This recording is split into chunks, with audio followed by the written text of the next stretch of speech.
Hello everyone. Our first question is, who is known as the father of accounting? Option A is Luca Piccoli, B is John Grant, C is Charles Babbage and D is Adam Smith. तो इसका answer है कि लुका पिकोली। ठीक है। और जो John grant हैं ये फादर ऑफ डेमोग्राफी है, और Charles Babbage father of computer हैं, और Adam Smith father of economics है। नेक्स्ट क्वेश्चन है, the seats of accounting first shows in, मतलब कि उस कंट्री का नाम बताओ जिसमें पहली बार अकाउंटिंग यूज़ की गई। तो इसका आंसर है कि बोथ बी एंड सी, मतलब कि इजिप्ट और बेबीलोनिया दोनों में अकाउंटिंग पहली बार देखी गई थी। अगर तो ऑप्शन में मेसोपोटामिया होता तो आप मेसोपोटामिया के साथ जाते, इसमें मेसोपोटामिया नहीं है तो इसलिए बेबीलोनिया एंड इजिप्ट इसका आंसर हो जाएगा। नेक्स्ट क्वेश्चन है कि first book in India which shows accounting practice, मतलब कि इंडिया की बात हो रही है कि इंडिया में फर्स्ट बुक कौन सी थी जिसमें अकाउंटिंग प्रैक्टिस शोज़ की गई थी। तो वो है अर्थशास्त्र, जो किसने लिखी थी, चाणक्य ने। ठीक है, जिसको कौटिल्य भी कहा जाता है। हमारा अगला क्वेश्चन है कि which country use sophisticated form of government accounting in 2000 BC। तो मतलब गवर्नमेंट के रिलेटेड जो अकाउंटिंग पहली बार यूज़ की थी वो चाइना ने यूज़ की थी। ठीक है। अगला क्वेश्चन है कि in Greece accounting used for, Greece में अकाउंटिंग किस पर्पज़ के लिए यूज़ की गई थी।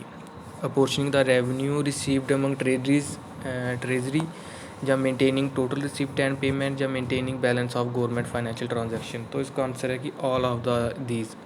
जो ग्रीस में अकाउंटिंग यूज़ की गई थी वो उन तीनों पर्पज़ के लिए यूज़ की गई थी। कि आप जब वो क्या करते थे कि बांट देते थे, मतलब पोर्शन कर देते थे रेवेन्यू को, मतलब कि अपने वज़ीर में बांट देते थे, जो वो हिसाब किताब रखते थे कितना पैसा आया कितना गया, और गवर्नमेंट फाइनेंशियल ट्रांजैक्शन में भी वो बैलेंस को मेंटेन करते थे। ठीक है, इन तीनों पर्पज़ के लिए अकाउंटिंग यूज़ की जाती है ग्रीस में। अगला क्वेश्चन है कि लुका पिकोली ने अपनी जो बुक लिखी थी वो किस साल में लिखी थी। ठीक है, तो इसका थोड़ा कंफ्यूजिंग है ये आंसर, उसमें लिखी थी 1494 में लिखी थी ये बुक।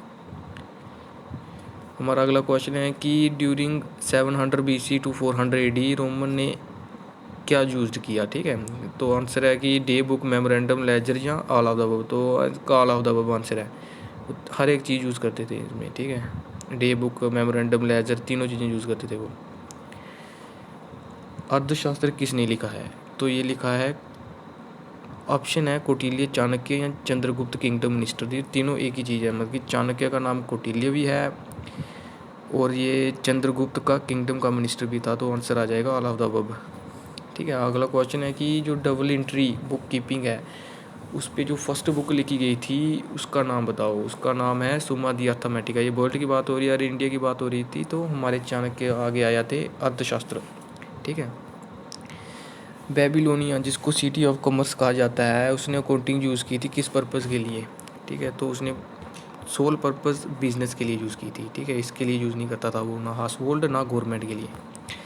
अकाउंटिंग कितनी पुरानी सिविलाइजेशन है, जितनी कि मेसोपोटामिया सिविलाइजेशन है। ठीक है। अगला क्वेश्चन है कि जो बुक है सुमा दी अर्थमेटिका वो किस लैंग्वेज में लिखी गई थी। वो लिखी गई थी आपकी इटालियन लैंग्वेज में। ठीक है। हमारा अगला क्वेश्चन है कि जो बुक है सुमा दी अर्थमेटिका वो इंग्लिश में किसने ट्रांसलेट की थी। वो ट्रांसलेट की थी Hughes old कास्टल। Thanks for watching.